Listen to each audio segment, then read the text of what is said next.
Hello and welcome back to another episode of the Elevation Association Experience.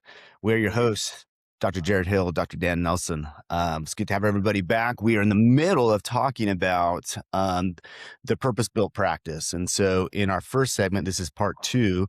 In our first segment, we really focused on understanding a couple of things that help to lead to a purpose-built practice.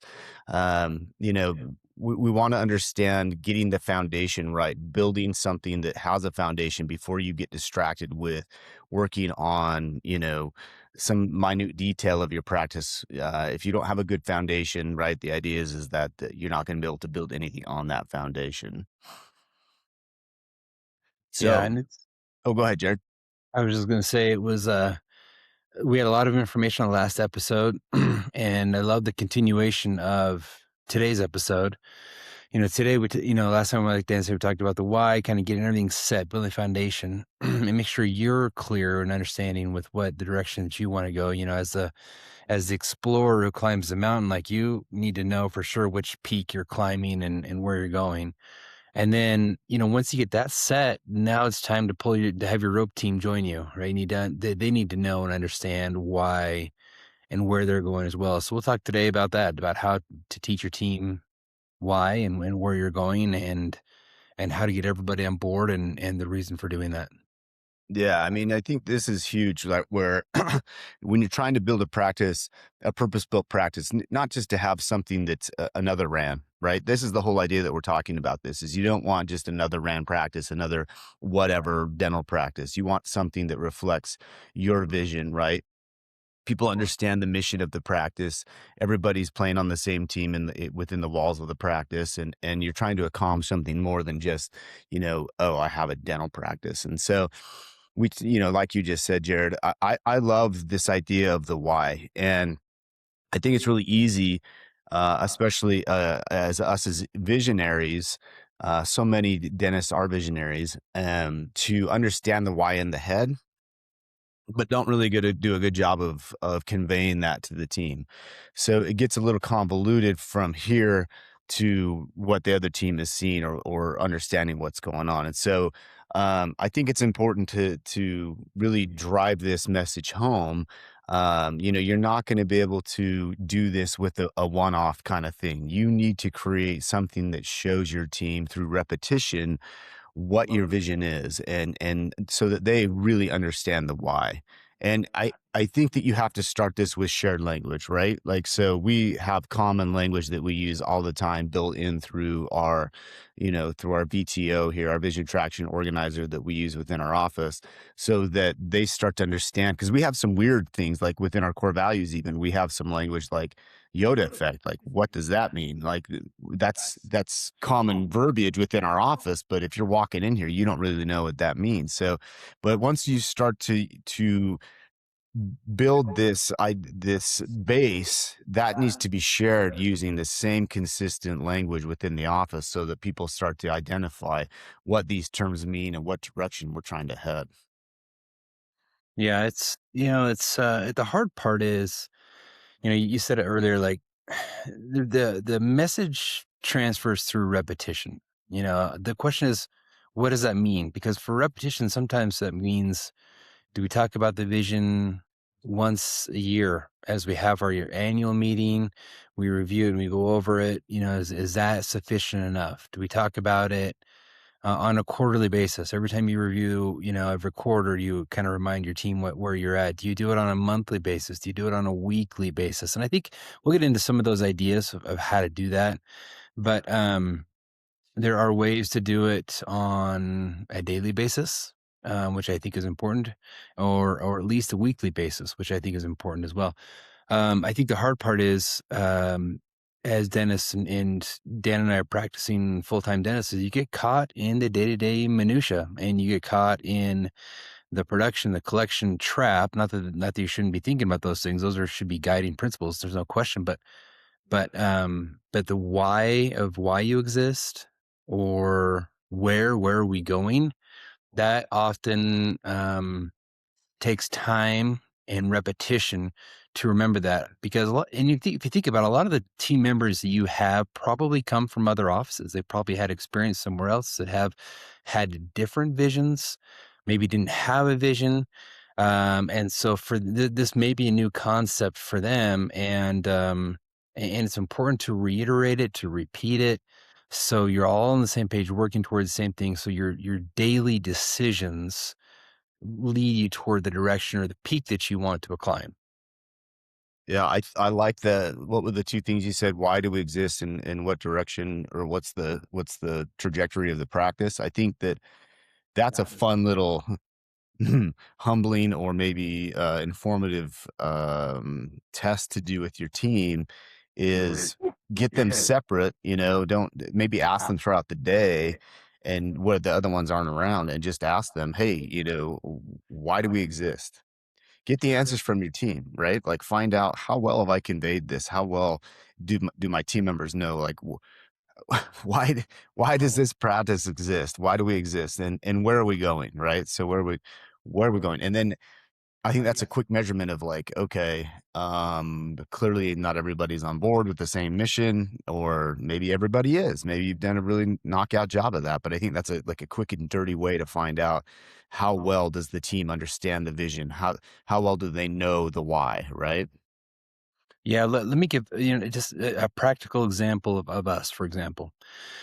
When you have big decisions that come up and changes of maybe what your standard protocol is, if your team asks, "Why are we doing this?" then they don't understand why you exist or the direction that you're going. For example, when you and I said, "Hey, we're planning on leaving Delta and becoming a fee for service practice," there was immediate panic. Why? We're busy. We're and we frankly hadn't done a great job of conveying, where we're going. And so we had to reiterate that because it created some panic. We just, recently purchased a second location, kind of almost like a satellite office. And there was questions, why did they do that? Why did they buy that practice? Well, let's reiterate why we exist and where we're going. And this is what the plan is. And so, and if you don't properly convey that, then I think the response is going to be panic. It's going to be pushback. Um, and it's important that everybody gets on board with where you're going. Absolutely. I think that those are like perfect within. I'm sure there's people that can relate to both of those examples, right? The to go back to this idea of building a good foundation, right? Like, so you can one of the quickest and easiest ways to get team alignment is through your core values, right? And so as those questions would come up, we had to make sure, do these decisions we're making align with our core values? Is this like, okay, is getting out of Delta, is buying another practice, is this aligning with our core values?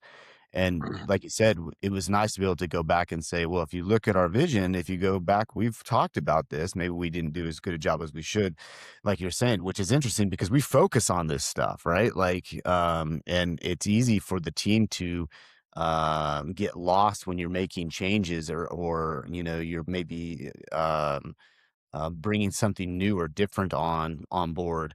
They may not understand what you're doing or why you're doing, and so for them to understand the why, they're going to get buy-in. They're going to start to understand these things. But to go back to this idea of the core values, um, as far as the team goes itself, I mean, we evaluate a lot of our decisions through the core values, but certainly with our team, and we have to look at it and say, are they aligned with the vision? If we're starting to get pushback, if you're starting to get, and oh my gosh, how many times has this happened? People hate change, right? And I get it. And that's different. Well, I'm not talking about an adjustment period. Adjustment period is different, but I'm talking about just straight up pushback fight, someone not aligned. You have to look at it and go, are my people aligned with my core values? Is the reason that we're not getting buy-in, is it lack of understanding the vision? Is it lack of understanding the why? Or is it a lack of core value alignment? Because there are times when you can be starting to maybe move in a different direction, and maybe you have to change your core values. And maybe that means not everybody you have on the team fits anymore. But remember, GM, we just beat this to death, and this is attraction principle. is that you hire, fire, and review, reward based on your core values. So if that's the case, you probably, and you're changing your, if you are changing trajectory or you are expressing your vision and your why, and you're trying to convey this to the team, maybe they didn't understand. Maybe it's time to evaluate too and look at your team and say, are you aligned with the core values of the practice? Are you in line with what we're doing? Do you have the capacity and the interest to go with us in the direction we're going? I mean, that's important because if you get, that's a huge stumbling block. If you have someone that is an outright, like, I don't like the direction we're going, I'm not behind this, not having buy-in, like if you have someone that doesn't understand the why, that's going to make life hard. That's going to make your practice life difficult for sure. Yeah, that's a great point, and just thinking about this as we're talking, you need to make sure that your vision doesn't clash with your core values. Mm. I didn't think about this really until our conversation, but if one of your core values is quality patient interaction or something along those lines, like creating the relationship with the patient, like treat them like their family, right? And then you say, I want to buy 10 practices and have associates run these, and I want to run them from it. That's a clash with your core values and your vision, right? And then your staff or your team is going to be like, this guy doesn't know what he's talking about, right? And you have to be big enough to understand that, and that's so that's why I think, and as we work with practices and with dentists, we the onboarding vision session is so important, right? Yeah. And then the core value session is so important. So we hound people to do these things and to make them and to take these steps, because those are these foundational steps that your staff, your team is going to cling on to, and take those and ride those, and they're going to have buy-in on those things. And if those things clash, you're going to have some friction. You have this, whatever, this onboarding session where you go through and make sure you get all those things taken care of. But then, like I said before, weekly, quarterly, you need to be refreshing that vision, right? Our last quarter, how do we do? Are we still on the same trajectory? Is this, where are we going? Why do we exist? And then like on the weekly sessions and meetings that you have, which if you're not having them, please have them. Um, I can tell you how to run those meetings to do it to where it's very productive and efficient and very worthwhile.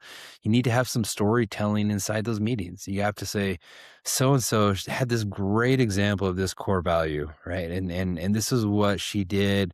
And man, this is really going to help us achieve our vision of doing this. I think that's a very powerful thing when they can see the examples of what they're doing on a weekly basis to achieve the vision. Yeah, we're coming hot off the heels of our outfitter course, our weekend outfitter course, CE course, and one of the things that was interesting that I took away from that was, we went around and some of the docs had their core values in place, and there was some refinement. And we went through and refined some of them, but it was when we went around the room and asked, "Have you guys done your core value speech?"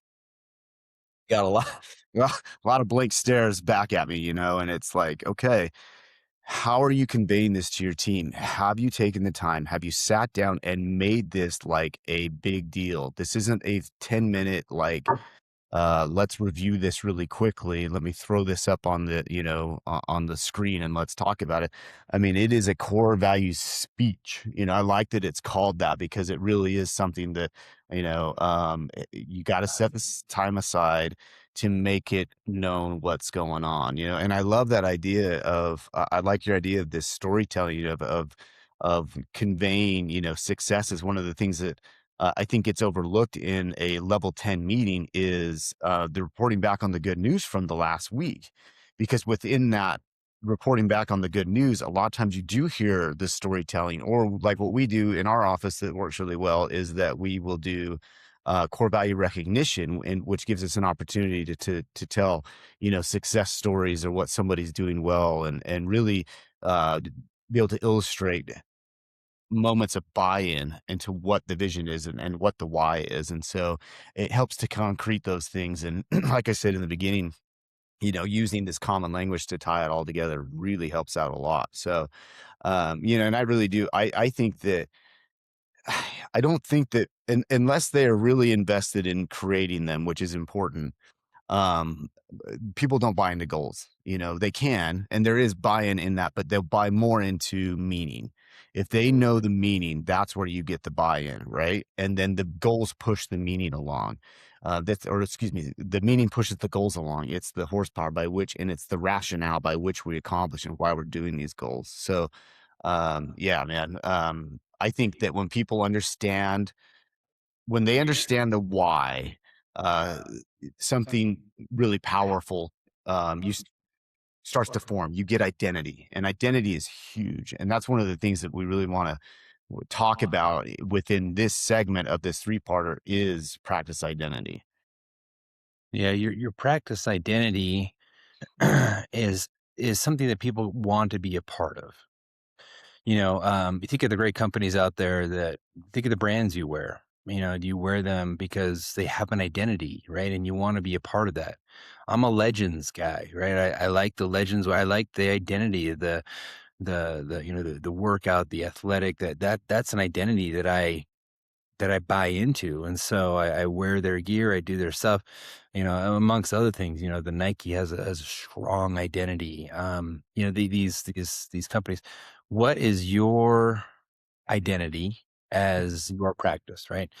Um, once that's well defined, and once you can talk about that on a consistent, repetitive basis with your team, that gives them something to belong to. It'll be interesting. They'll start to ask for swag. Hey, can we get some Yeah. sweatshirt to wear? Right? Hey, could we get some soccer jerseys to wear?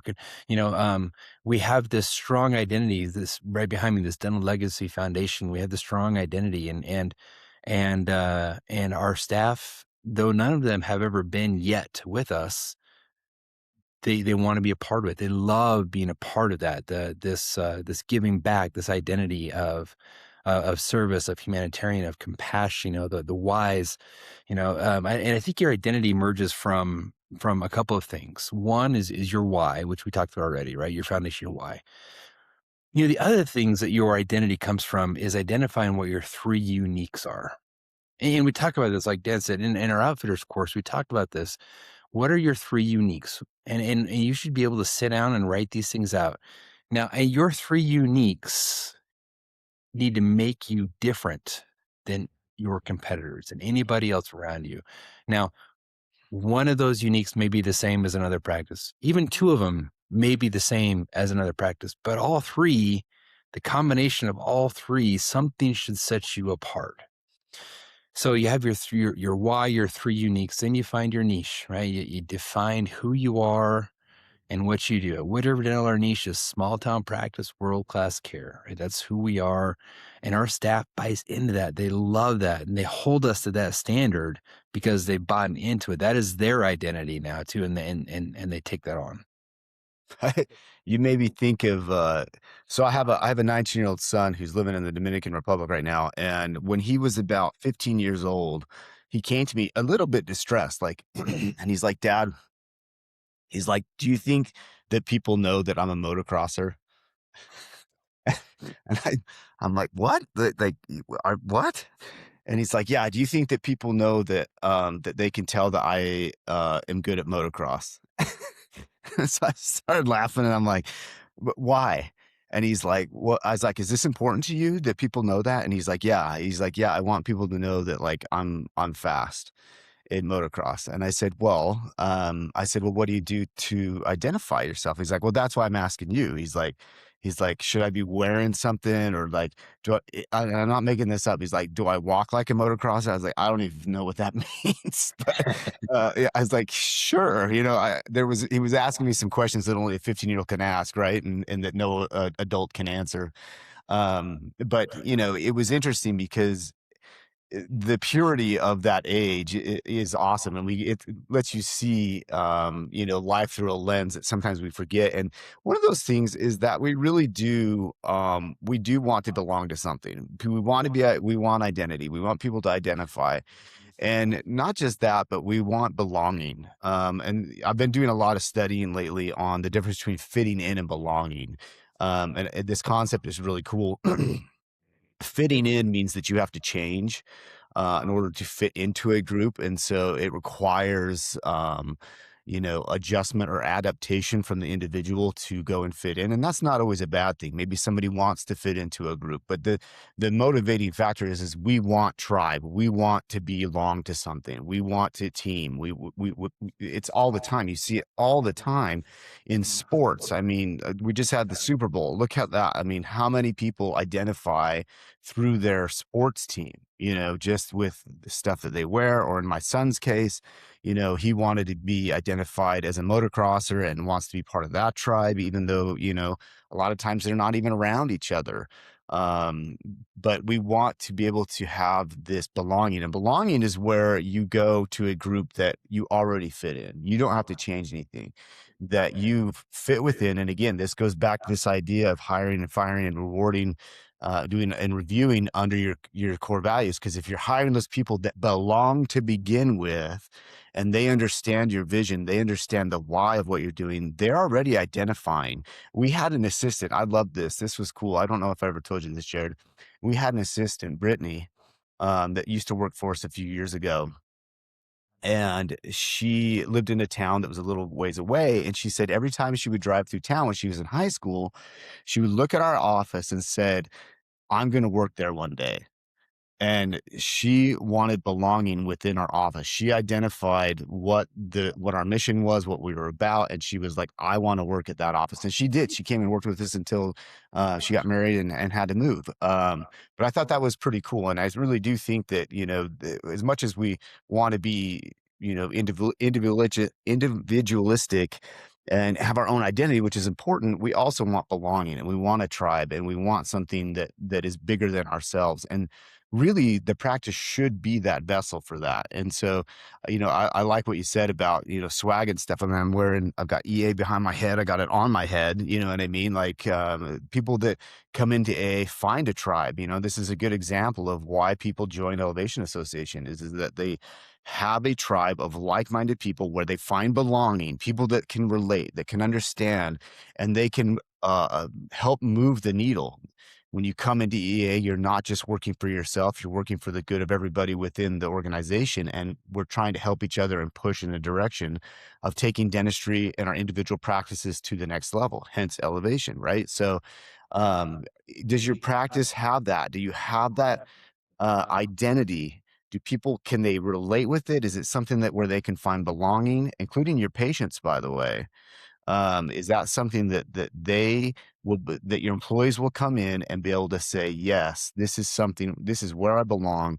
I am part of this team. I am working this mission, because identity will beat incentives every time. Incentives are short-term fix to probably a bigger problem, but identity is a long-term fix to a much bigger problem. So something to keep in mind as you're starting to build your tribe within your office. Yeah, we had a great discussion on incentives and bonuses at our last outfitters course, and the question was brought up, "What are you guys doing for a bonus system?" And then the question was brought up, "Why are we doing a bonus system?" And incentive. Well, what are we trying to incentivize people to do? We didn't say that incentives are bad, and you can incentivize your staff or team members to accomplish what you want to do, but that doesn't keep them around. I mean, that helps them, that helps dictate what action you would like them to take. Meaning, if you're trying to build up your patient benefit plan, for example, you incentivize on that, or trying to improve your collections percentage, or whatever percentage whatever KPI or KPIs you want to work on, you can incentivize to improve that. But that doesn't keep people there. It doesn't keep them invested. It doesn't give them buy-in. It's the identity of what you are and who you are that keeps them there. And the incentives help. Maybe there's no question.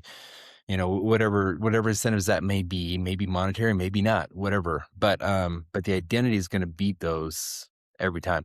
You need to think of it. So, I was thinking of some examples of identities that practices can take on. There's the family-centered practice. Maybe that's your identity. Hey, we're going to see everyone from grandma and grandpa to new baby, and that's going to be who we are. We're going to try to provide the best general services that we can and refer out. you know, maybe your identity is the high performance cosmetic. Our good friends James Heaton, Michael Allen have this these practices that they're building and have built that are these high end cause that is their identity, and their team members buy into that identity. Um, then we're also good friends with Paul Clark and surgeons, and maybe you want to have a surgical implant hub. Maybe you want to be like the surgical center of the West or the East or the best in the world, whatever it is. If that's the case, then that's your identity. There's relationship driven. Well, there's all sorts of identities, but if you try to do all of them, right, that's when things get convoluted. Oh, we're a high performance cosmetic office, but at the same time, we also are a relationship driven family practice that does certain this or that, right? I mean, if you try to do everything or be everything to everybody, it's hard. It gets convoluted as far as your buy-in goes. So when trying to describe your practice, your identity, if you can't do it in one sentence, and your team can't either. So Yeah. it's important to, if you try to have this paragraph, this page of who you are, your team's not going to be able to remember that. I mean, it's not their intelligence. It's not questioning any of that. It just gets convoluted and you just forget. So keep it to one sentence and then try to identify, your identity with that one sentence. You know who's freaking awesome at this? And I get this is controversial. I'm not going to get into the actual clinical component of all this, but who's very, very good at knowing their why, letting their team know, and letting the rest of the freaking world know is the biological dentist, right? Or these holistic dentist, whatever you want to call it, whatever they call themselves. They are so good at understanding their why. Whether you agree with what they're doing clinically or not doesn't matter to this point. The point I'm making is that they know their identity, their team knows their identity, their marketing knows their identity, their patients know their identity. They all know the why behind what they're doing, and they push that hard. And they're probably the single most, I'm trying to think of any other examples off the top of my head other than maybe a cosmetic practice that are that good at, because they do a lot. They're a general practice typically. They do a lot of services, but that niche is so well defined and their why is so well defined that they probably are one of the best examples of a general practice that I can think of for being able to communicate that. So like 'em or hate 'em, you have to take a look at that model for understanding the why, communicating that to the team, communicating it to the patients, and understanding their identity. I think that's really a good example. Um, I think that, one of the things that, one of the thoughts I had when we were getting ready for this podcast, Jared, actually one of the drivers was understanding. I was thinking back to my Air Force days and, what drives the mission, right? Well, like what gets your people motivated? And that's where this, purpose built practice concept. I mean, it's not new. I didn't invent it. You didn't invent it. We just are picking up on it. But the component of having identity really helps you understand the mission, right? So when I was in the Air Force, it was really important to know the mission. What is our mission? What's the mission of the base? If you're being deployed, what's the mission while you're deployed? But know the mission. And you can't, I mean, when you're in the military, you have identity, you know what you are, right? But then you have to understand the mission. And so there's buy-in within the mission. Once you understand the mission, then you can give clear roles and responsibilities. And once those clear roles and responsibilities are assigned and identified, that adds so much clarity to the job, which is a huge thing when it comes to employee satisfaction. Is, do you know your role and responsibility? Do you know what's expected of you? And so again, if we go back to this thing that we were just talking about with, how do you, what's better, incentives or identity, having someone that knows their roles, responsibilities, what the mission is, how they play a part in contributing to that mission is huge because they get a lot out of that. Think about how rewarding that is to know what you can do, what you can contribute. Maybe you're going to bring some ideas to the table and push the mission along. That's very rewarding. That's why people go to work. It's not just to get a paycheck. I mean, that's obviously the main reason, but so much can be had. There's so much reward to be had if we can add clarity to what they're doing.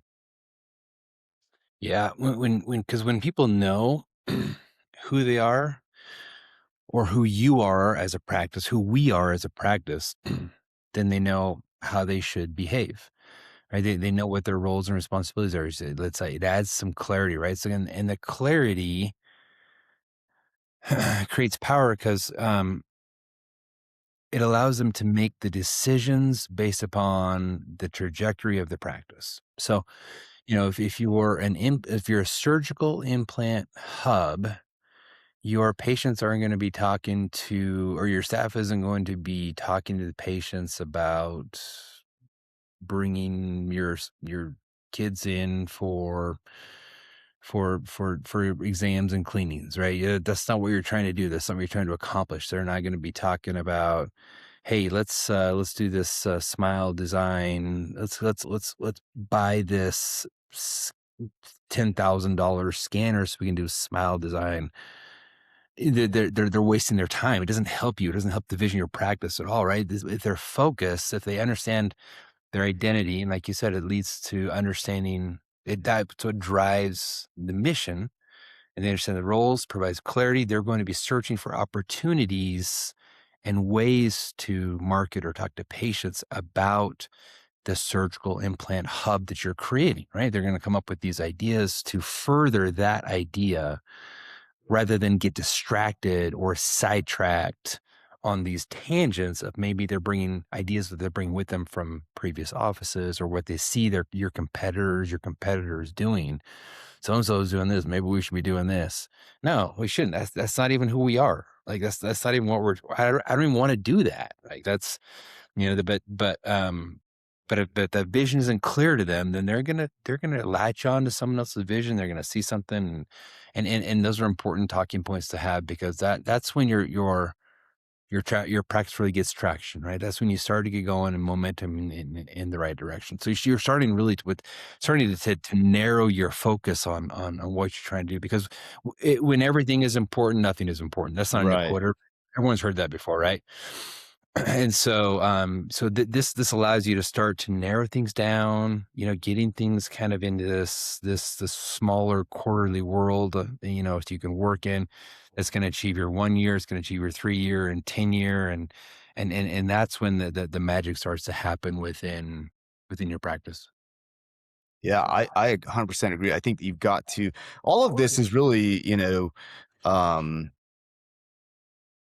I think that clarity does, like you said, that you start to now be able to draw the focus in, right?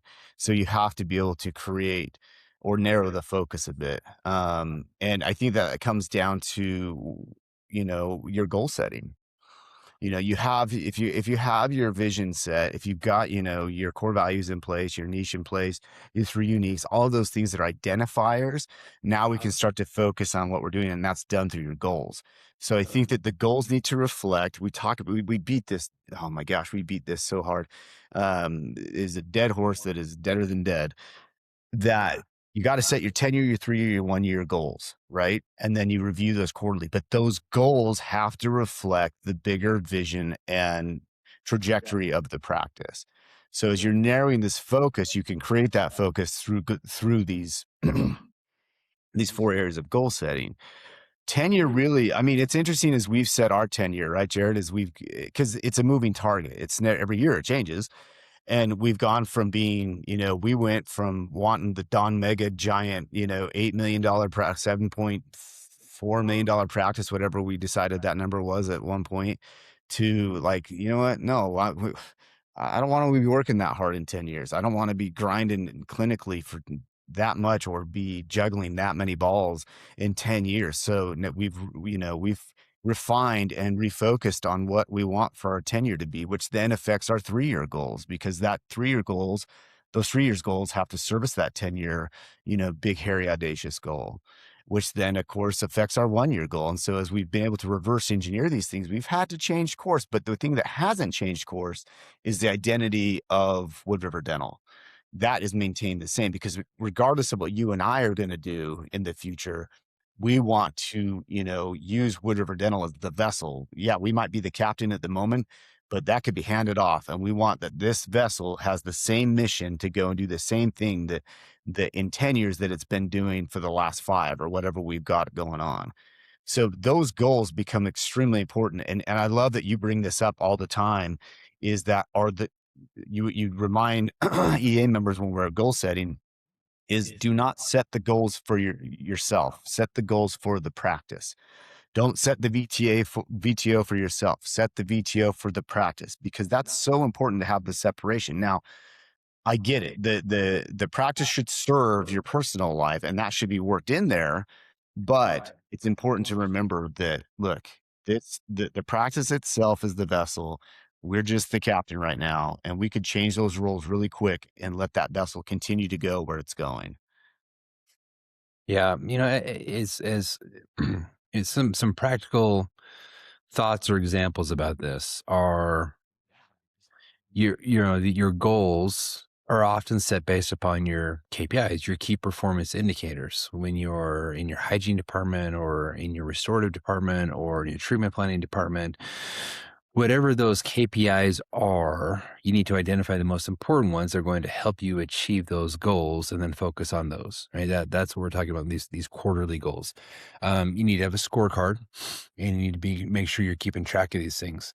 For example, if you're wanting to create this implant surgical hub in your area, if you spend all your time focusing on hygiene reactivation, that's probably not the most important thing to focus on. Now, you shouldn't ignore it, because that's where people come in and right. I'm not saying that, but hey, how about we focus on your implant conversion? Let's look at that KPI.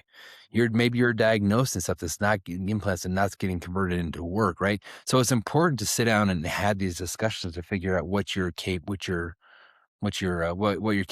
what your goals are, and make sure that they correlate correctly with your vision. And if you don't have a vision, it doesn't matter what goals or KPIs you set. You're just motion, right? So if your vision is just to grow by 5% every year, that's a hard one, right? That's because there is no focus, there's no identity except for getting busier, right? There's lots of ways to get 5% busier every year, but that's a really hard one for staff to get identity, right? It's hard for them to be a part of. So focus, your focus is going to end up being your growth multiplier. I mean, you're going to have challenges until you do that, until you actually focus on something. I have a slide actually that I'm going to present in Dominica for our life summit coming up. That there's a principle when you're racing motorcycles, and it's that you will hit what you focus on, which can be good and bad. So for new riders, um, we tell everybody when you're riding new, don't look at your fender, because you're going to hit everything if you do that, right? And then also don't look at the obstacles you don't want to hit, Mm. because you hit them. So don't stare at the rock off the side of the trail, because you will go and hit that rock. And we see, and it's a crazy thing because we watch new riders do it all the time. They'll just smash into something like, "What were you doing there?" I stared at it. I was like, "Okay, don't stare at it. Stare at the trail." But it is a true principle that we hit what we focus on, right? Like it sounds stupid, because you think, oh, well, an archer obviously, or a marksman hits what they're aiming at. That's aiming. I'm talking about what you're focusing on. Even it's beyond just aiming. It is, you will hit what you focus on. And I think that one of the things that occurs, and I like that you dropped the Gino Wickman quote of when everything is important, nothing is important, right? Because too often when a office is setting goals and they're trying to get things moving in the right direction, they set 12 freaking goals. Like you were saying, they get distracted. And it's really important. The rule here is 2 to 3 goals maximum per year, or per quarter, excuse me, to service those 1 year goals. And even then, your 1 year goals should be broken down, like you said, let the KPIs drive that. But when you go into your quarterly goals to service these bigger, these bigger visionary goals, keep it simple. Follow the KISS principle. 2 to 3 quarterly priorities maximum. Don't get over that, because if you start to go where now you have 12, what does your team know what to focus on? You've just created a lot of distraction, right? You've created background noise. So keep it to 2 to 3. That's an easy rule. And that will allow your team to maintain their trajectory and focus in the direction you want them to go to service those 1, 3 year and 10-year goals. Yeah, we often will talk with dentists who are pretty overwhelmed, not quite sure, where to go or what to do, and we'll start to talk about their data, review their data, and they kind of blank out or stare out, right? It becomes like background noise almost. And the reason why is because they don't find meaning in the data because they're not trying to achieve something. There's not a clear goal, right? Once the direction is clear, and once you say, this is the summit that I wanna achieve, then all of a sudden the data becomes intriguing. Oh, what is the temperature of this? What kind of equipment do I need for this part? Oh, tell me about this section. All of a sudden the data becomes fuel instead of noise. But it's interesting. So when you evaluate yourself, if you're like, oh, I hate looking at all the numbers and data, why? Why is that? Is it because it's not telling you something? Are you looking at the wrong data, or do you not have a direction that is clear that data is going to give you information of where you are, or where you need to go? Data is a really powerful tool, but it can be overwhelming, and unless you're clear on what you want to work on. Like Dan said, work on a couple things a quarter. That's it. Don't go crazy. You don't have to like. You can have a scorecard and you can review lots of numbers, and that's fine. But focus on just a couple things a quarter, and make sure those 4 quarters are going to help you achieve your 1 year goal, and make sure that 1 year goal helps you achieve your 3 year goal. And then your 3 year goals are going to help you achieve your 10-year vision. So it's all a work backwards sort of deal, but that will set you up for success. And I think in our next episode, we're going to talk about how to utilize that data for action. Yeah, I think this will be cool, and something we've talked a lot about. We're going to rehash some old stuff and talk about maybe some, again, the concept of how do we utilize this in building a purpose built practice. This is, I think, very, very undervalued when people are, this ain't dentistry in the '80s anymore. This ain't the throw a shingle up and success. You're just going to ride this wave of success simply because you're a dentist anymore. Things are changing. And our environment is becoming incredibly convoluted and complex just within, our vocation. And getting to something where you truly know your why, your team knows your why, you're in it. You have a lot more invested now um, in some meaningful investment now into something that is bigger than you. And for us, I think that it's a huge deal to be able to have something, build something that leaves a lasting impact. I mean, you got the Dental Legacy Foundation stuff behind you, which is, you know, um, a big part of that, but also just within our practice, we're leaving a footprint here in the Wood River Valley, here in Idaho, in our little town in Idaho, that's important to us. The people, the relationships, the things that we're doing with the people within our community. There's a lot of reward that comes from all of this, and for them and for our team and for us to be able to know and understand our why, to have our foundation set, and to get things moving so that we can leave the correct footprint in the right place in the right way. It's hugely important for both Jared and I. And so, please think about that. What are you leaving behind? That's a kind of look at this retrospectively. If you're having a hard time understanding your why, what do you want to leave behind? Look at it from a legacy lens, and maybe that'll give some clarity. But yeah, this is just kind of a really cool, fun conversation. We'd love to keep this going. If you guys have any thoughts or want to contribute to any of this, drop us a line. If you hate it, we're okay with that too. So feel free to reach out to us if you have any questions or thoughts on any of this. elevationassociation.com is our website, or you can drop us an email at elevationassociation@gmail.com. And yeah, we'd love to chat. So yeah, we'll pick this up for part 3 next time. Jared, any parting thoughts before we take off?